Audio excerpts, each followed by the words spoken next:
Hello students, welcome back to my channel physics Mantra. आज हम पढ़ने वाले हैं वेक्टर और क्रॉस प्रोडक्ट के बारे में। मेरा जो लास्ट लेक्चर था उसमें मैंने आपको एक्सप्लेन किया था कि डॉट प्रोडक्ट या स्केलर प्रोडक्ट क्या होता है। ठीक है, तो मैंने जो आपको एक्सप्लेन किया था वो था आपका ये डॉट प्रोडक्ट या स्केलर प्रोडक्ट, जिसको अपन किससे डिनोट करते थे? डॉट से। In case we have two different vectors like A, suppose this is vector A and this is vector B, and we have to find out vector A dot vector B।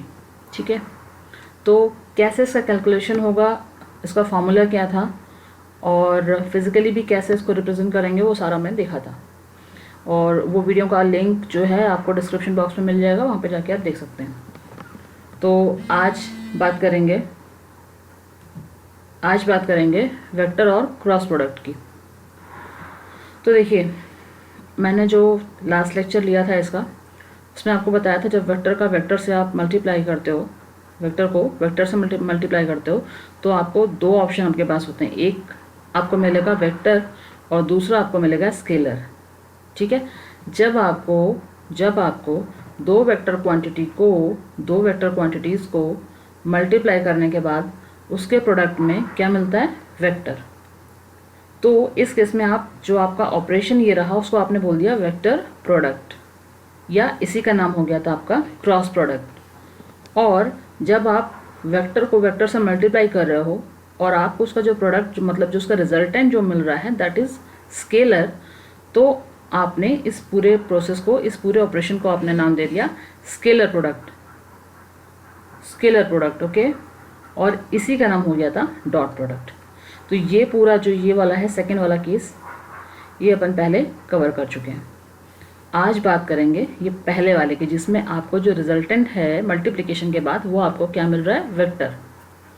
तो देखो, vector product की जब बात करेंगे तो suppose you have two vectors A and B। तो जैसे dot product में बात करते थे और वो होता था A dot B equal to A dot B cos theta. क्यों होता था कॉस थीटा? क्योंकि अगर आपका ये एक वेक्टर है A जो कि हॉरिजॉन्टल डायरेक्शन में है, और दूसरा आपका इससे जो हॉरिजॉन्टल डायरेक्शन में वेक्टर A था उससे थीटा एंगल ऊपर दूसरा वेक्टर है जो कि है B। अगर आपको A डॉट बी निकालना होता था, यानी कि A में आप मल्टीप्लाई कर रहे हो B को, तो B वेक्टर को आप जब मल्टीप्लाई कर रहे हो यानी इसके साथ आपको A के साथ लेके आना है। तो B तो एक वेक्टर क्वांटिटी है, यानी कि अगर उसमें थोड़ा भी चेंज करेंगे डायरेक्शन या मैग्नीट्यूड जो भी चेंज करोगे तो पूरा का पूरा वो चेंज होने वाला है। तो मल्टीप्लाई जब आप करोगे तो उसमें कोई भी वेक्टर की डायरेक्शन या मैग्नीट्यूड आपको चेंज थोड़ी ना करना है, आपको सिर्फ मल्टीप्लिकेशन उन दोनों के बीच में करना है। तो कैसे करोगे? B को कुल मिला के जो बात है वो ये है कि आपको ये B जो है ना वो A के साथ लेके आना है। कैसे लेके आओगे? ओरिजिनली जो B वेक्टर है वो तो नहीं आ सकता है, तो फिर ऑप्शन क्या है? ऑप्शन ये है कि आप B के कंपोनेंट्स कर लो, और कंपोनेंट कैसे करते हैं वो मैंने आपको लास्ट वीडियो में बताया है। किसी भी एक वेक्टर के दो कंपोनेंट किए जा सकते हैं, एक होगा आपका कॉस थीटा की फॉर्म में और एक दूसरा होगा आपके साइन थीटा की फॉर्म में। कॉस थीटा की फॉर्म में कौन सा होगा? जो जहाँ से जिस सरफेस के साथ में आपको, जिस लाइन के साथ में आपको एंगल दिया गया हो उसके साथ आप कंपोनेंट बना लो कॉस थीटा में, और दूसरा वाला ऑटोमेटिकली साइन थीटा में हो जाएगा। दूसरा एक जो मोस्ट इम्पॉर्टेंट प्रॉपर्टी थी रिगार्डिंग दिस कंपोनेंट्स, वो क्या थी? वो ये थी कि दोनों कंपोनेंट किसी भी वेक्टर क्वांटिटी के आप दो कंपोनेंट कर सकते हो, लेकिन दोनों कंपोनेंट के बीच में जो एंगल होना चाहिए दैट शुड बी 90 डिग्री। ठीक है, दैट शुड बी 90 डिग्री। तो जब 90 डिग्री होगा तभी आप बोल सकते हो कि ये दोनों जो वेक्टर्स हैं या ये दोनों जो कंपोनेंट हैं ये पर्टिकुलर वेक्टर के हैं। जैसे इस डायग्राम में अगर आप देखो, यहाँ पे ये आपका था वेक्टर A और इससे थीटा एंगल पे था वेक्टर B। ठीक है, आपने क्या किया था? जब आप A डॉट B कर रहे थे तो आपको A के साथ में B को लेके आना था। तो आपने क्या किया? बी का कंपोनेंट ले लिया इन डायरेक्शन ए, ठीक है। तो एक ही डायरेक्शन में फिर हो जाएंगे आप ये जो आएगा ये आपका मल्टीप्लिकेशन हो जाएगा दोनों के बीच का। तो बी का कंपोनेंट ए की डायरेक्शन में क्या हो जाएगा, that is B cos theta. और आपको अगर याद हो तो इसी को बोलते हैं बी एक्स। क्योंकि बी एक्स इसलिए कि बी तो ये बता रहा है कि भाई ये जो कंपोनेंट है वो किसका है, बी का, वेक्टर बी का। और एक्स क्या बता रहा है, एक्स क्यों लगा हुआ है, एक्स इसलिए लगा हुआ है क्योंकि ये बी का कंपोनेंट है इन डायरेक्शन ऑफ एक्स एक्सिस की तरफ है, इसलिए इसको बोला बी एक्स। तो बी एक्स इक्वल टू हो गया बी कॉस थीटा। तो ये तो बात थी हमारी जब हमने किया था क्या, dot product between A and B. और इसका उल्टा हो गया था जब आपने बी डॉट ए किया था, वैल्यू सेम आई थी, लेकिन क्या हो जाएगा उसमें, जब बी डॉट आप करोगे ए तो आप ए को बी के साथ ले जाना चाहोगे, ए को बी के साथ ले जाना चाहोगे। उस केस में आप क्या करोगे, उस केस में आप ये करोगे कि अब इस बार ए के कंपोनेंट ले लोगे बी की डायरेक्शन में, ए के कंपोनेंट बी की डायरेक्शन में, और उस समय भी क्या आ जाएगा, बी इंटू ए कॉस थीटा। तो कुल मिला के उसमें भी जो ए डॉट बी का आंसर आया वो आ गया ए बी कॉस थीटा। तो ये मैंने आपको यहाँ बताया हुआ है कि जब आप ए डॉट बी के साथ गए तो उसका फॉर्मूला था आपका mod of A mod of B cos theta. Theta क्या था, थीटा था आपका angle between A and B. इसको और थोड़ा सा आप एक्सप्लोर करके देखो तो इसका मतलब है वेक्टर ए का मॉड यानी कि A into component of B in direction of A, ये लिख सकते हैं, ठीक है। और यही आपका हो गया ए बी कॉस थीटा। सो ये बात थी। और ये बिकॉज आपका जो डॉट प्रोडक्ट था इसका जो आपको प्रोडक्शन मतलब जो प्रोडक्ट मिल रहा था वो आपको मिल रहा था एक स्केलर, क्या मिल रहा था, एक स्केलर क्वांटिटी। तो ये बताओ जब स्केलर क्वांटिटी आपको रिजल्टेंट में मिल रही है तो उस स्केलर क्वांटिटी का कुछ डायरेक्शन होगा क्या, उस स्केलर क्वांटिटी का कोई डायरेक्शन नहीं होगा, क्योंकि स्केलर क्वांटिटी जस्ट एक नंबर होती है, वो सिर्फ आपको क्या बताएगी, सिर्फ मैग्नीट्यूड, ठीक है। लेकिन ये सारी बातें तो थी किसकी, डॉट प्रोडक्ट की। जब वेक्टर प्रोडक्ट में आएंगे तो यहाँ जो केस अपन ने लिया है वो ये है कि जब आप वेक्टर को वेक्टर के साथ में मल्टीप्लाई करा रहे हो तो आपको जो प्रोडक्ट मिल रहा है that is also a vector. अब वो जो प्रोडक्ट मिल रहा है वेक्टर उसका एक मैग्नीट्यूड होगा और उस मैग्नीट्यूड के साथ और क्या होगा, उसकी डायरेक्शन। क्योंकि जो फॉर्मूला अभी तक हमने पढ़ा है वेक्टर का, जब वेक्टर को आप थोड़ा और एक्सप्लोर करके देखो तो उसको आप लिख सकते हो vector A equal to mod of A और उस वेक्टर का यूनिट वेक्टर, यानी कि कैप लगा दोगे उसके ऊपर आप। तो ये चीज़ आपको ये बता रही है कि एक वेक्टर इक्वल टू क्या होता है, उसका मैग्नीट्यूड और उसका डायरेक्शन, ठीक है। तो यही रीज़न था कि अभी जब मैंने आपको शुरू किया बताना तो मैंने यहाँ पे ये देखिए, मैंने आपको यहाँ पे फॉर्मूला जो लिखा हुआ है ए क्रॉस बी का, जब आप क्रॉस प्रोडक्ट करोगे तो आप इसको ऐसे मेंशन करोगे, vector A cross vector B equal to क्या हो जाएगा, mod of A mod of B sine theta और एन कैप। तो जो mod of A mod of B और साइन थीटा है ये तो हो जाएगा आपका मैग्नीट्यूड, इसका मैग्नीट्यूड, क्रॉस प्रोडक्ट का मैग्नीट्यूड। लेकिन क्योंकि आंसर में पूरी जो क्वांटिटी आ रही है वो वेक्टर क्वांटिटी है तो मैग्नीट्यूड के अलावा कुछ डायरेक्शन भी होगा उसका। तो ये तो हो गया इसका मैग्नीट्यूड, उसका डायरेक्शन क्या होगा ये शो करने के लिए मैंने यहाँ पे लगाया हुआ है एन कैप। तो कुल मिला के जो ए क्रॉस बी का फॉर्मूला हो जाएगा वो आपका हो जाएगा ए बी साइन थीटा और उसकी डायरेक्शन, ठीक है। तो ये एक जनरल फॉर्म है इस फॉर्मूला की। जब वैल्यूज़ आपको मिलेंगी, जब एक प्रॉपर वेक्टर दिया जाएगा तो थोड़ा सा आपको ज़्यादा समझ आएगा कि वो डायरेक्शन जो निकालनी है कैसे निकालनी है, ठीक है। लेकिन ये आपको ध्यान रखना है कि जब आप वेक्टर क्वांटिटी का रिजल्ट निकालोगे तो उसमें आपको मैग्नीट्यूड भी बताना है, मैग्नीट्यूड भी होगा और उसकी डायरेक्शन भी होगी। ये एक बेसिक फॉर्मूला उसका। अच्छा, एक चीज़ और देखते हैं। ये देखो आप, जब इस डायग्राम की बात कर रहे थे तो आप इसमें देखो कि ये है आपका वेक्टर ए, ये है वेक्टर बी। जब वेक्टर बी का एक कंपोनेंट बी कॉस थीटा था इन डायरेक्शन ऑफ ए तो इसका दूसरा कंपोनेंट भी कुछ होगा, और दूसरा कंपोनेंट क्या होगा आपका, बी साइन थीटा जिसकी डायरेक्शन किधर होगी, इस तरफ, है ना, क्योंकि दो कंपोनेंट के बीच में 90 डिग्री का एंगल होता है। तो जब एक आपको कंपोनेंट बी कॉस थीटा हुआ इस डायरेक्शन में, एक्स वाले डायरेक्शन में, तो एक्स का 90 डिग्री पे, एक्स के 90 डिग्री एंगल पे कौन आता है, वाई एक्सिस, ये वाली एक्सिस आती है। और इस एक्सिस पे ही आपका दूसरा कंपोनेंट बी का बन जाएगा, जो कि क्या होगा, बी साइन थीटा। ठीक है, तो जैसे हम डॉट प्रोडक्ट में ये वाला कंपोनेंट ले रहे थे कॉस थीटा वाला, वैसे ही जब क्रॉस प्रोडक्ट करेंगे तब उसमें ये बी साइन थीटा वाला जो कंपोनेंट उसको कंसीडर करते हैं। क्यों करते हैं, देखो इसका एक बेसिक रूल समझ लो या लॉ समझ लो क्रॉस प्रोडक्ट का। ये एक चीज़ डायरेक्शन के बारे में जान लो कि क्रॉस प्रोडक्ट में जो मैग्नीट्यूड आता है उसके साथ कुछ एक जो डायरेक्शन आती है, डायरेक्शन जो है ए बी साइन थीटा के साथ, वो हमेशा ये जो वैल्यू आई ए बी साइन थीटा, ये हमेशा इसकी डायरेक्शन ऐसी होगी जो कि बाकी दो की जो डायरेक्शन है, यानी कि एक्स वाई का जो डायरेक्शन उसके 90 डिग्री पे रहे, ठीक है। यानी कि जो मैंने एक्स वाई बोला वो एक्स वाई नहीं, एक्चुअली ये ए बी है, क्योंकि दो वेक्टर आपके एक्स वाई नहीं, दो वेक्टर आपका नाम जो मैंने दिया है वो दिया है ए और बी। तो ए बी की डायरेक्शन के परपेंडिकुलर जो डायरेक्शन होगी,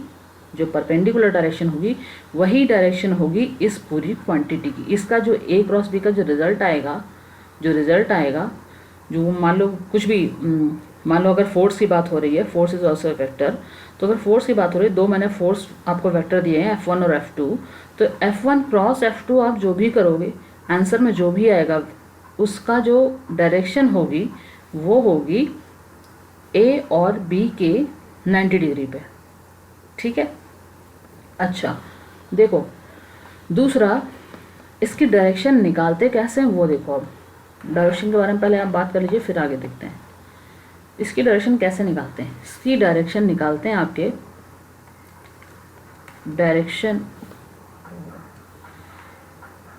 इसकी डायरेक्शन आप निकालोगे राइट हैंड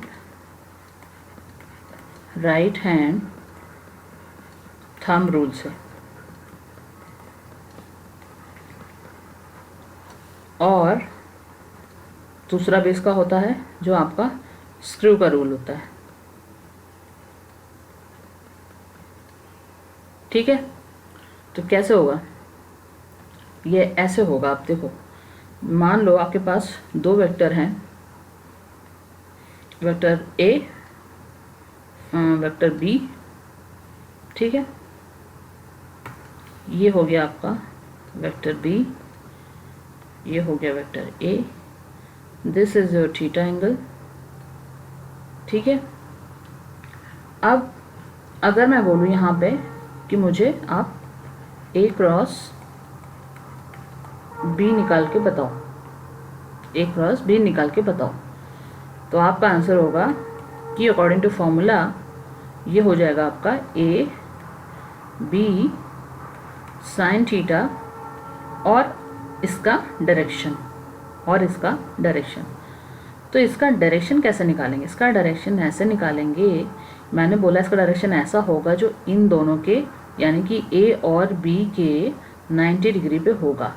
तो अगर ए और बी एक्स वाई प्लेन में हैं, आपके सेम प्लेन में हैं, ठीक है, सेम प्लेन में हैं, तो इन दोनों का जो 90 डिग्री प्लेन जो हो जाएगा, 90 डिग्री जो हो जाएगा वो हो जाएगा ऐसे हो जाएगा कुछ, ठीक है। इनको अगर आप, क्योंकि ये 3D में आपको थोड़ा सा ये सोचना पड़ेगा तभी समझ आएगा, या फिर एक रूम के फ्लोर पे समझ लो तो समझ आ जाएगा। ये दोनों अगर आप वेक्टर जो हैं, ये दोनों अगर वेक्टर आपके अगर फर्श पे हैं ए और बी, तो इनका जो 90 डिग्री होगा, वो जो एक कॉर्नर आपकी छत की तरफ जा रहा होगा, एक दीवार का कोर, वो हो जाएगा इनका 90 डिग्री। तो यानी कि इसकी जो डायरेक्शन होगी वो आ जाएगी ये, ठीक है। अच्छा, दूसरा, ये तो मैंने एक नॉर्मल वे में बता दिया।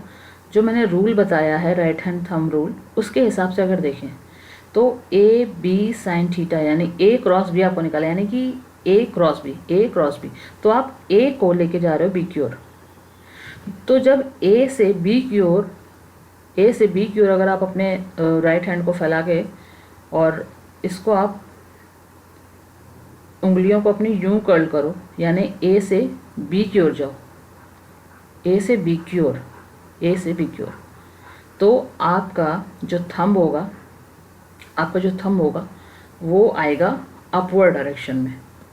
अपवर्ड समझ, या तो अपवर्ड बोलो या आउटवर्ड डायरेक्शन बोलो, ठीक है, वो अपवर्ड डायरेक्शन बोलो आप और आउटवर्ड, ठीक है। अच्छा, ये तो हुई डायरेक्शन की बात कि डायरेक्शन ऐसे निकालते हैं, ठीक है। अब अगर आप क्या करो, बी क्रॉस ए जरा निकालो, तो बी क्रॉस ए निकालो। बी क्रॉस ए के लिए क्या हुआ कि बी को ए की तरफ आना पड़ेगा, तो अब आप अपने राइट हैंड को ऐसे मूव कराओगे कि ये बी जो है वो इधर की तरफ घूमे, ठीक है, ये बी जो है वो इस तरफ घूमे। तो जब ये इस तरफ घूमेगा, जब ये इस तरफ घुमाओगे आप, तो आपको डायरेक्शन कुछ ऐसी मिलेंगी अपने थंब की कि या तो वो इनवर्ड डायरेक्शन में होगा और इसको बोल सकते हैं डाउनवर्ड डायरेक्शन में होगा, ठीक है। तो ये बोल सकते हैं अपन कि ए क्रॉस बी और बी क्रॉस ए के केस में अगर देखा जाए तो मैग्नीट्यूड दोनों के केस में सेम आ रहा है, जो डिफरेंट आ रही है चीज़ वो क्या है, डायरेक्शन। क्या आ रही है, डायरेक्शन अलग आ रही है। तो आप ये बताओ कि दो वेक्टर क्वांटिटी आपके पास दी गई है, मैंने बोला कि दोनों सेम है क्या, तो आप कैसे निकालोगे कि दोनों का आप चेक करोगे मैग्नीट्यूड और उसका डायरेक्शन। अगर दोनों के मैग्नीट्यूड सेम है और डायरेक्शन भी सेम है तो आप मुझे बोलोगे कि हाँ दोनों सेम क्वांटिटीज़ हैं। लेकिन अगर दोनों क्वांटिटीज़ में क्या हुआ, जो मैग्नीट्यूड है वो या फिर जो वेक्टर है इनकी डायरेक्शन, दो में से कोई भी एक चीज़, यानी मैग्नीट्यूड और डायरेक्शन, इन दोनों में से कोई भी एक चीज़ अगर चेंज नज़र आती है, इसका मतलब कि वेक्टर क्वांटिटी सेम नहीं है। तो इस ऑपरेशन जो क्रॉस प्रोडक्ट हमने किया है, इसमें भी अगर देखा जाए तो एक तरह से ये जो मैंने अभी यहाँ तक आपको एक्सप्लेन किया, ये बात ये यहाँ से ये क्लियर हो रहा है आपको कि A cross B is not equal to B cross A, ठीक है, सही है ना। अच्छा, तो अगर ये सही नहीं है तो फिर इसको कैसे कन्वर्ट, मतलब ऐसा कैसे हो सकता है कि कब होगा ऐसा, जब दोनों बराबर होंगे। तो दोनों होंगे बराबर, कब बराबर होंगे, जब ये होगा A cross B equal to minus B cross A। क्योंकि डिफरेंस कहाँ पे आ रहा था, डिफरेंस आ रहा था सिर्फ डायरेक्शन में, मैग्नीट्यूड तो दोनों का ए बी साइन थीटा आ रहा है, ठीक है। तो जब डायरेक्शन में सिर्फ चेंज आ रहा था तो उसको बराबर करने के लिए क्या किया, किसी एक की डायरेक्शन चेंज कर दी, यानी कि अच्छा डायरेक्शन में तो अगर आपको एक डायरेक्शन चेंज करनी है तो आपने क्या किया, सेम वेक्टर को अपोजिट डायरेक्शन में ले लिया, मतलब प्लस ए को माइनस ए बना दिया, प्लस बी को माइनस बी बना दिया, तो हो गया। तो मैंने बी को माइनस बी कर दिया, अब वो रिजल्ट देगा आपका ए क्रॉस बी की तरह। अब उसका डायरेक्शन भी सेम होगा और मैग्नीट्यूड तो ऑलरेडी सेम है। तो मैं ये बताना चाह रही थी कि जो ए क्रॉस बी होता है वो कभी भी बी क्रॉस ए के डायरेक्टली इक्वल नहीं होता है, वो इक्वल होता है माइनस बी क्रॉस ए के। ये इम्पॉर्टेंट है, इसको याद रखिए। और यहीं से, इसी रूल से, इसी लॉ से मेरे को ये पता चल रहा है कि जो आपका क्रॉस प्रोडक्ट है, cross product of vectors cross product of vectors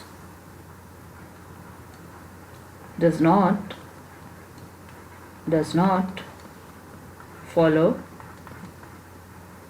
commutative law. Commutative law जो है, कम्यूटेटिव लॉ, ठीक है, ये इंपॉर्टेंट बात है कि A cross B is not equal to B cross A cross B is equal to minus B cross A because of direction. ठीक है, बात समझ में आई? अच्छा देखो, ये आए यहाँ तक।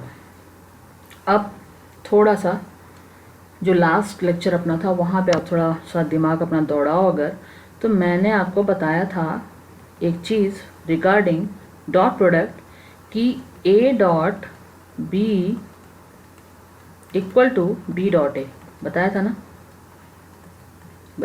तो इसका क्या मतलब हुआ? इसका मतलब हुआ कि डॉट प्रोडक्ट जो है, dot product of vectors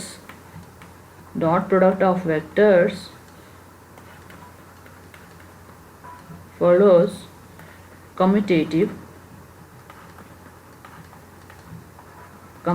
law.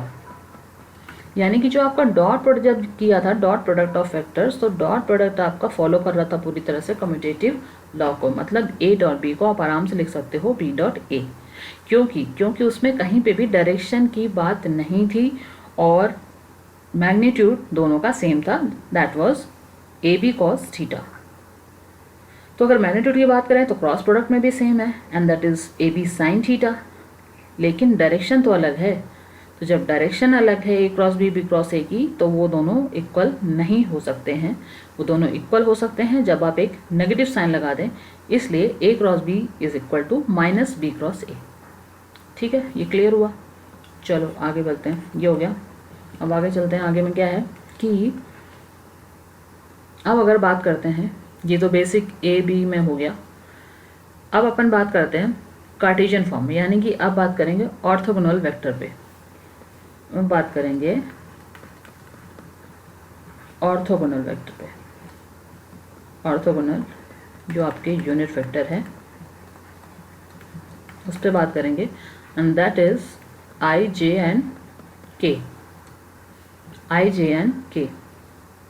ठीक है, तो आप यहाँ पर ड्रॉ कर लीजिए। ये आपका वाई एक्सिस है, ये आपका एक्स हो गया और ये हो गया आपका जेड।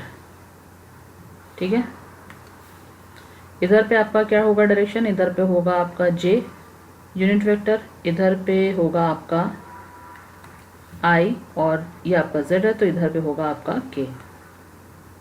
ये है आपका ओरिजिन। ठीक है, अच्छा अब देखो डॉट प्रोडक्ट में थोड़ा मैंने जो बताया था वो याद करो। डॉट प्रोडक्ट में बताया था कि अगर दो वेक्टर हैं ए एंड बी, दो वेक्टर हैं ए एंड बी, तो इसको हटा देते हैं, आई जे के की फॉर्मेट में देखते हैं। हाँ, अगर आई हमारा जो है उसको सेम यूनिट वेक्टर के साथ, यानी कि आई को आई के साथ अगर आप डॉट प्रोडक्ट कराते हो तो क्या मिलता है?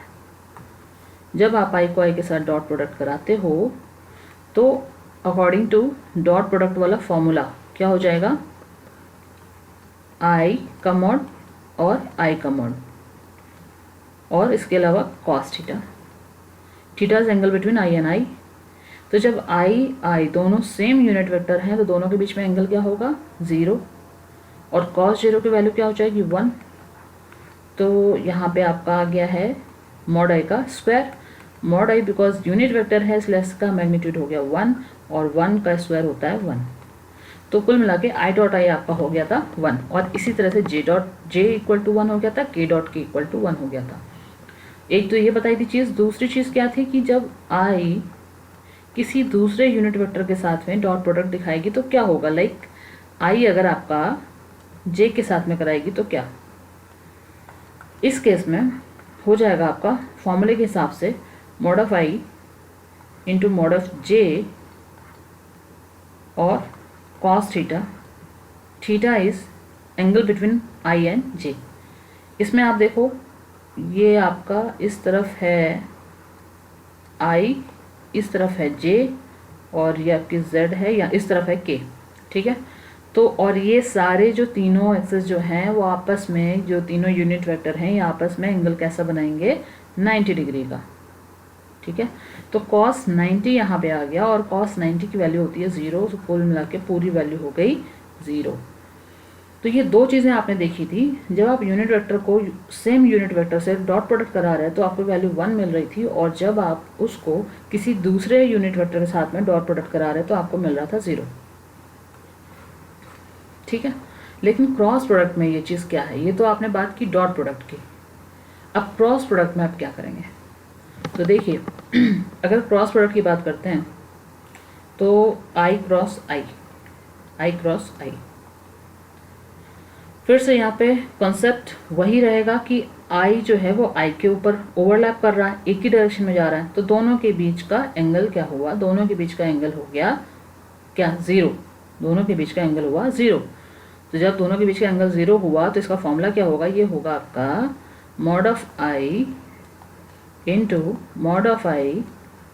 अब कॉस थीटा नहीं होगा, क्या होगा, साइन थीटा, क्योंकि आप क्रॉस प्रोडक्ट की बात कर रहे हो, तो ये हो जाएगा साइन थीटा। अब एंगल आपने बोला कि 90 है, सॉरी 0 है इस केस में, तो साइन 0 की वैल्यू 0 होती है, तो ये हो जाएगा आपका 0। ठीक, अच्छा अब अगर आई क्रॉस जे देखते हैं तो देखो मॉड ऑफ आई,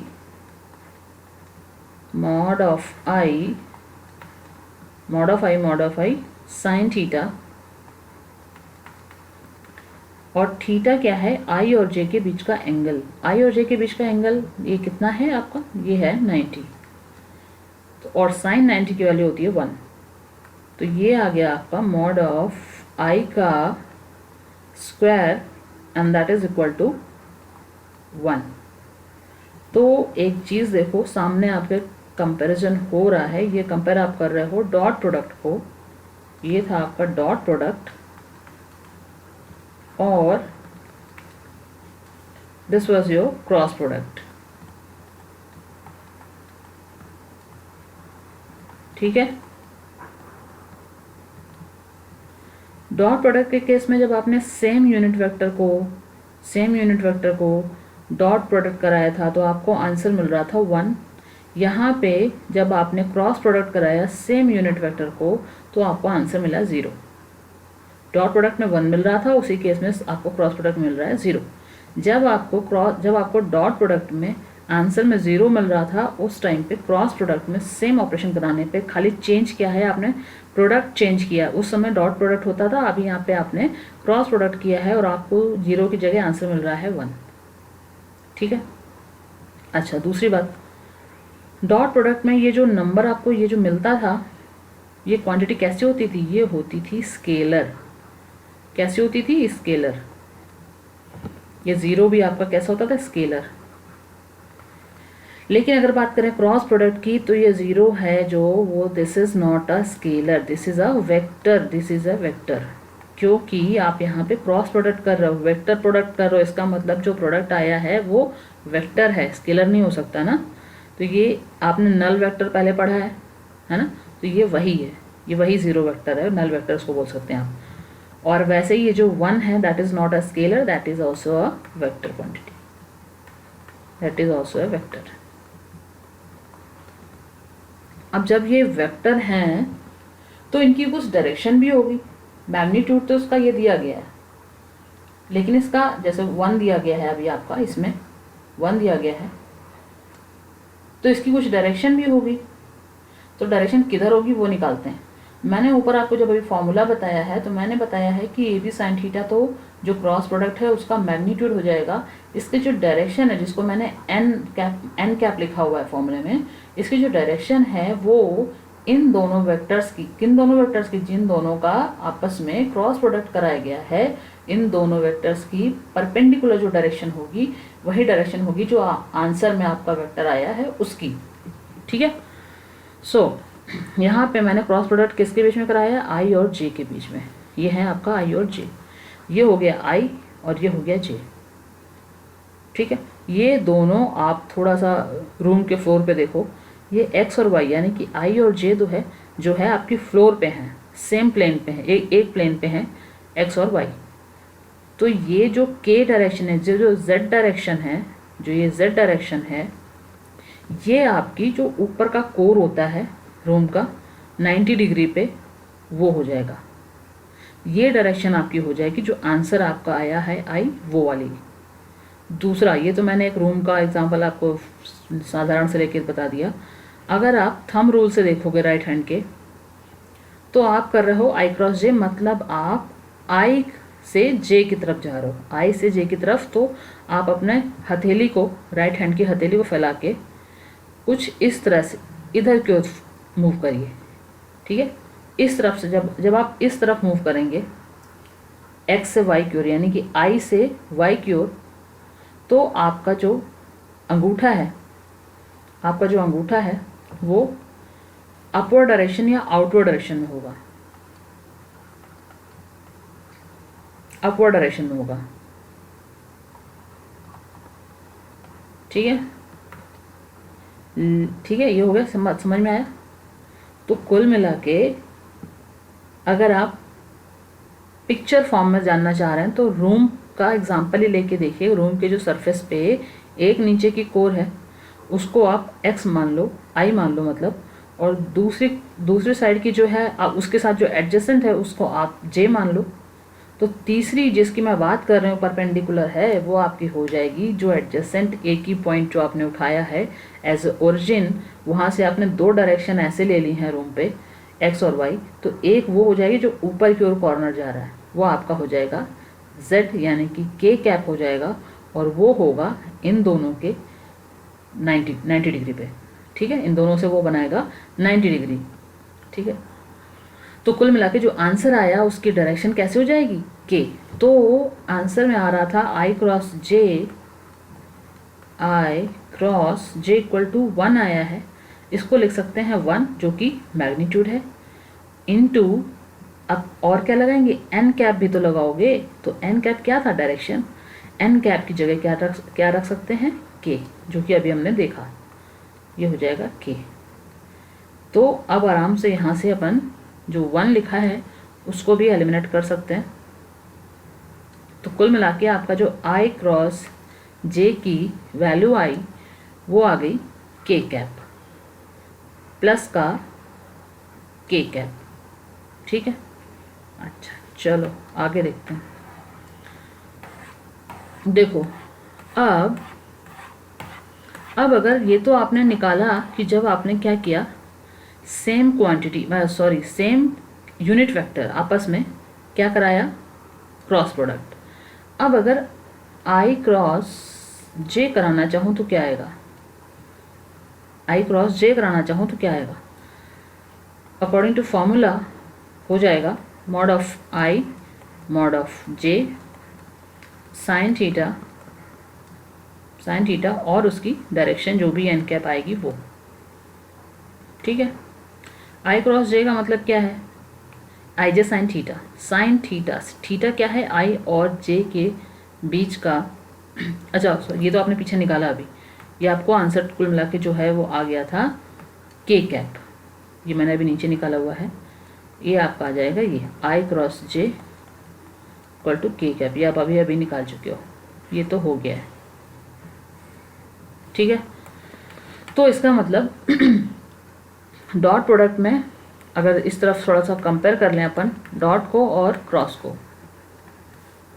तो इसका फॉर्मूला होता है ए बी कॉस थीटा, और क्रॉस में हो जाएगा ए बी साइन थीटा, जहाँ पे थीटा जो है वो ए बी के बीच का एंगल है, और यहाँ पे भी जो थीटा है वो आपका ए और बी के बीच का एंगल है। डॉट प्रोडक्ट के केस में जब ए डॉट ए करते हैं, यानी कि सेम यूनिट वेक्टर के साथ में जब डॉट प्रोडक्ट निकालते हैं ए डॉट ए, तो उसकी वैल्यू आपकी आ जाती है ए स्क्वायर। या जब यूनिट वेक्टर की बात करते हैं तो वही चीज़ जब आई जे के फॉर्म में लिखते हैं, तो आई कैप डॉट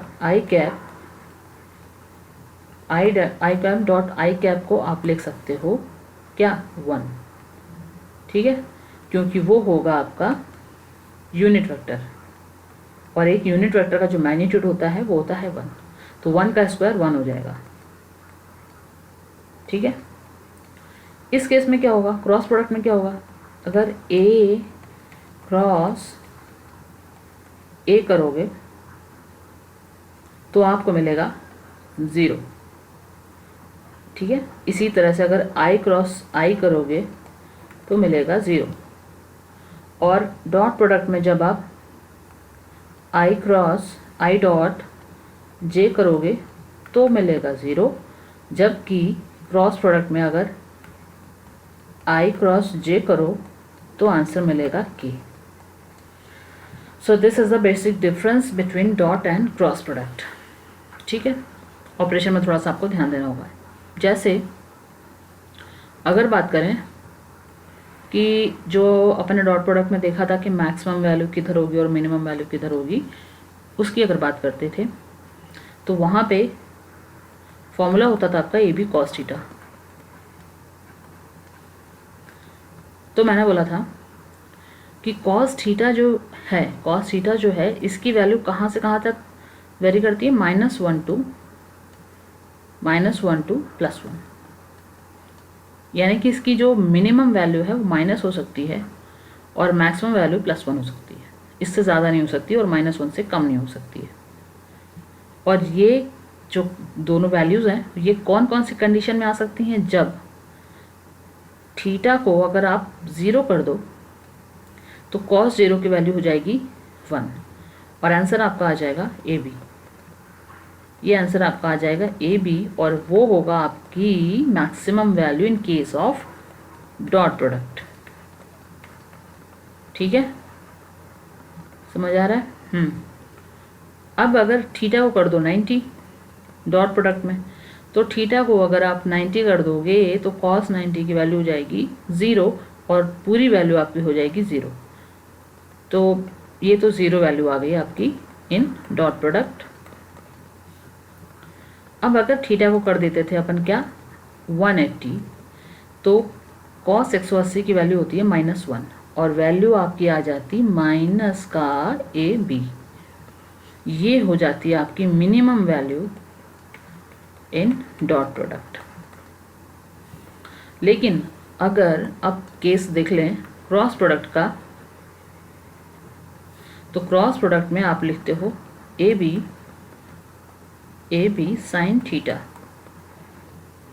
और उसका डायरेक्शन। लेकिन अभी थीटा की बात कर रहे हैं तो डायरेक्शन की कोई ज़रूरत यहाँ पे है नहीं। तो थीटा की अगर बात करें और इसको थीटा अगर ले लेते हैं अपन क्या 0, पहला केस लेते हैं थीटा 0, तो साइन 0 की वैल्यू क्या हो गई 0, तो पूरी वैल्यू क्या हो गई 0। ये हो जाएगा आपका क्रॉस प्रोडक्ट में, ये हो जाएगा आपका क्रॉस प्रोडक्ट में। थीटा की वैल्यू अगर आप 90 ले लेते हो तो साइन 90 की वैल्यू होती है 1, और इसकी 1 हो जाएगी, तो आंसर में आपको आ जाएगा ए बी, और ये आपकी मैक्सिमम वैल्यू हो जाएगी किसमें, क्रॉस प्रोडक्ट में। अब अगर थीटा की वैल्यू आप 180 लेते हो तो आपकी जो साइन 180 की वैल्यू है वो भी होती है 0, ठीक है। तो जो साइन 180 की वैल्यू है वो भी आपकी हो जाएगी 0 क्रॉस प्रोडक्ट में। इसका मतलब एक चीज़ ये निकल रही है, कुछ स्टेटमेंट्स देख लेते हैं इम्पॉर्टेंट। इसका मतलब ये हो रहा है कि डॉट प्रोडक्ट में अगर ए और बी एक दूसरे के परपेंडिकुलर हैं, ठीक है, यानी कि 90 जो है आपका वो 1 आता है, तो जब थीटा 90 हो जाता है डॉट प्रोडक्ट में तो आपकी वैल्यू होती है 0, यानी कि अगर दो वेक्टर ए और बी एक दूसरे के परपेंडिकुलर हैं तो उनका डॉट प्रोडक्ट क्या होता है 0, ठीक है। और अगर वो दोनों एक दूसरे के कैसे हैं पैरेलल, अगर वो पैरेलल हैं एक दूसरे से, यानी कि दोनों के बीच का जो एंगल है वो है कैसा, 0। तो जब थीटा 0 था तो cos 0 की वैल्यू जाएगी 1 और आंसर आएगा ए बी, और वो आपका मैक्सिमम वैल्यू होगी। ठीक है, वो आपकी मैक्सिमम, यानी कि जब ए पैरेलल होगा बी से तो आपका जो डॉट प्रोडक्ट आएगा, वो आएगा मैक्सिमम। जब ए जो है वो एंटी पैरेलल होगा, ए जो है वो एंटी पैरेलल होगा किससे, बी से। उस केस में क्या होगा, जब ए एंटी पैरेलल होगा तो एंटी पैरेलल वेक्टर्स का बीच में जो एंगल होता है दैट इज़ 180। उस केस में माइनस में वैल्यू हो जाएगी, -1 आ जाएगी और माइनस ए बी आ जाएगा, and that is the minimum value in case of dot product. यानी कि जब ए जो है वो एंटी पैरेलल होगा बी के, उस समय आपको डॉट प्रोडक्ट के केस में जो वैल्यू मिलेगी वो होगी मिनिमम। तो ये तो इम्पॉर्टेंट जो स्टेटमेंट्स हैं ये हो गए आपके डॉट प्रोडक्ट के बारे में। और सेम चीज़ आप एनालाइज कर लो in case of cross product. So that will be कि ये देखो वो ये हो जाएगी कि पहला, अगर आपका जो वेक्टर ए है वो पैरेलल है किससे, बी से, तो क्रॉस प्रोडक्ट में क्या होगा, cross product of A and B में क्या होना चाहिए, ए बी साइन थीटा लिखते हैं। पैरेलल का मतलब है दोनों के बीच में जो एंगल है वो है 0। साइन 0 की वैल्यू होती है 0। तो कुल मिला के पूरा जो आंसर है वो आपका हो जाएगा, यानी पूरा जो क्रॉस प्रोडक्ट का जो प्रोडक्ट आया, रिजल्टेंट आया, वो हो जाएगा 0। ठीक है, तो यानी कि आपका क्रॉस प्रोडक्ट जो है दो पैरेलल वेक्टर का वो होता है 0, जबकि डॉट प्रोडक्ट में यही चीज़ होती है मैक्सिमम। डॉट प्रोडक्ट में यही चीज़ आप देखो तो आपका जब पैरेलल का केस है, ये वाला सेकंड वाला देखो, तो आपका आंसर आ रहा है डॉट प्रोडक्ट मैक्सिमम। लेकिन जब क्रॉस प्रोडक्ट के केस में देखा तो वही पैरेलल दो वेक्टर जो हैं उन्होंने रिजल्टेंट आपको दिखाया 0। ठीक है, दूसरा केस देखते हैं। दूसरा केस, अगर ए जो है वो आपका परपेंडिकुलर है टू बी, अगर बी के परपेंडिकुलर है, तो परपेंडिकुलर अगर होगा तो it will be like this, right. ये होगा ए और ये होगा बी, ऐसा कुछ होगा। जब ये होगा तो ये बनेगा आपका 90 और साइन 90 की वैल्यू होती है 1। तो आपका क्रॉस प्रोडक्ट आएगा 1, यानी कि मैक्सिमम।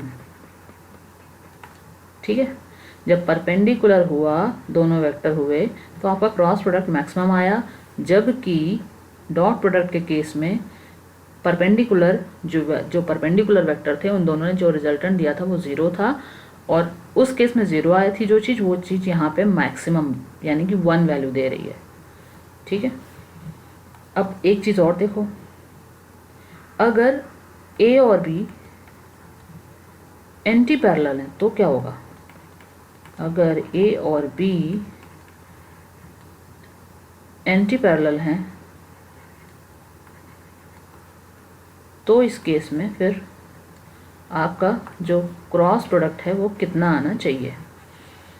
अगर एंटी पैरेलल हैं दो वेक्टर, यानी कि कुछ ऐसे हैं, एक इधर है एक इधर है, मान लो ये ए था और ये है आपका बी, तो एंटी पैरेलल होने का मतलब दोनों के बीच का जो एंगल है दैट इज़ 180। तो ए और बी के बीच का एंगल जो है 180 है, और आपने किया दोनों वेक्टर का cross product and that is A B sine theta. तो साइन 180 की वैल्यू कितनी हो गई, साइन 180 की वैल्यू भी आपकी आ गई 0। ठीक है, तो पूरा जो है आपका रिजल्टेंट जो आ गया वो आ गया आपका, रिजल्टेंट आ गया आपका 0।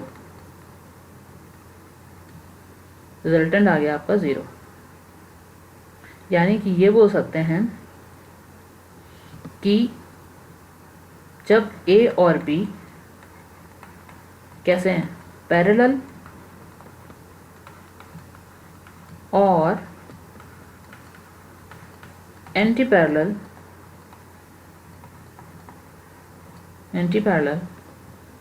Cross product is cross product of A and B is 0 हो जाएगा। ठीक है, जब ए और बी दोनों पैरेलल हैं या एंटी पैरेलल हैं, उस केस में इन दोनों का क्रॉस प्रोडक्ट जो होगा उसका रिजल्टेंट आएगा 0। ठीक है, जो वैल्यू जिसमें आएगी वो एक ही होगा। जब आप परपेंडिकुलर रखोगे उस केस में आपको जो वैल्यू मिलेगी वो मैक्सिमम होगी। तो ये था आपका एक basic idea regarding cross product और डॉट प्रोडक्ट जो है वो आपका कैसे काम करते हैं। ठीक है, अब इस पे जो इम्पोर्टेंट चीज़ बना, अच्छा एक चीज़ चलो और देख लेते हैं, एक लास्ट और देख लेते हैं। वो क्या होगा, अगर मैं बोलूँ कि A cross B equal to 0 है, अगर मैं ये सीधा लिख दूँ A क्रॉस B 0 है, इसका मतलब क्या है?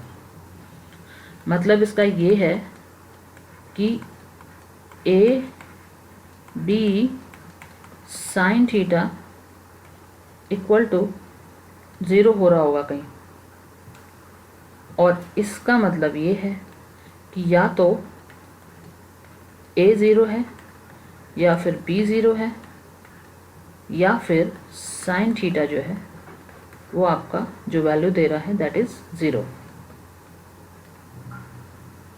तो A 0 है नहीं, B 0 है नहीं, तो तीसरा ऑप्शन बचा कि फिर साइन थीटा 0 है। तो जब साइन थीटा 0 है तो उस केस में थीटा की वैल्यू क्या हो रही होगी? थीटा की वैल्यू हो रही है 0, क्योंकि साइन 0 की वैल्यू होती है 0। ठीक है, इसका मतलब ये हुआ कि जो दो वेक्टर हैं आपके A एंड B, उन दोनों के बीच का जो एंगल है वो 0 है, यानी कि वो दोनों कैसे हैं? पैरेलल।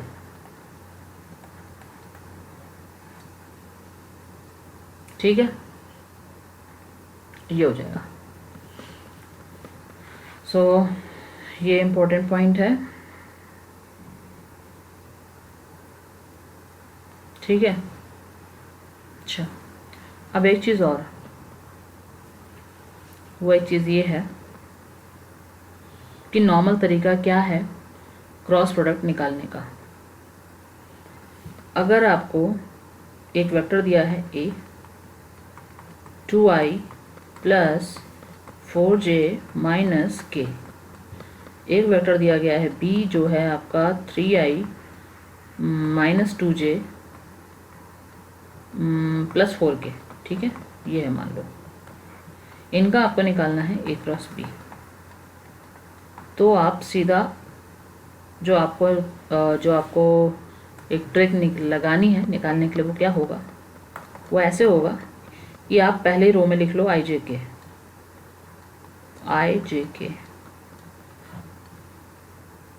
पहले वाले वेक्टर की वैल्यूज़ दे दो 2 4 माइनस 1, फिर दूसरे वाले वेक्टर की दे दो तो 3, यानी i के नीचे ही उसकी वैल्यू आनी चाहिए। जो ये नंबर्स आ रहे हैं वो i j k के साथ जो लिखे वही आने चाहिए, 3 माइनस 2 और 4। ठीक है, ये 2 हो गया पहले वाले वेक्टर का देखो i के साथ का, 4 हो गया पहले वाले वेक्टर के j के साथ का, और माइनस 1 हो गया पहले वाले वेक्टर के k के साथ का। और फिर दूसरी रो जो है वो आपकी आ जाएगी दूसरे वेक्टर की। तो देखो b वाले वेक्टर में अगर आप चेक करो तो i के साथ 3 है, 3 आ गया, j के साथ -2 है, -2 आ गया, और k के साथ 4 है तो 4 आ गया। अब आपको आगे क्या करना है? आगे ये करना है, आप यहाँ पे लिख लो i। जब आप यहाँ पे i लिख लोगे तो आप ऐसा अज्यूम करो कि ये अभी सब कुछ कैंसिल हो चुका है। आपने आराम से i लिख लिया। अब आप क्या करोगे, इसको इसके साथ ले लो, मल्टीप्लाई कर दो और माइनस साइन लगा के इसको इसके साथ ले लो।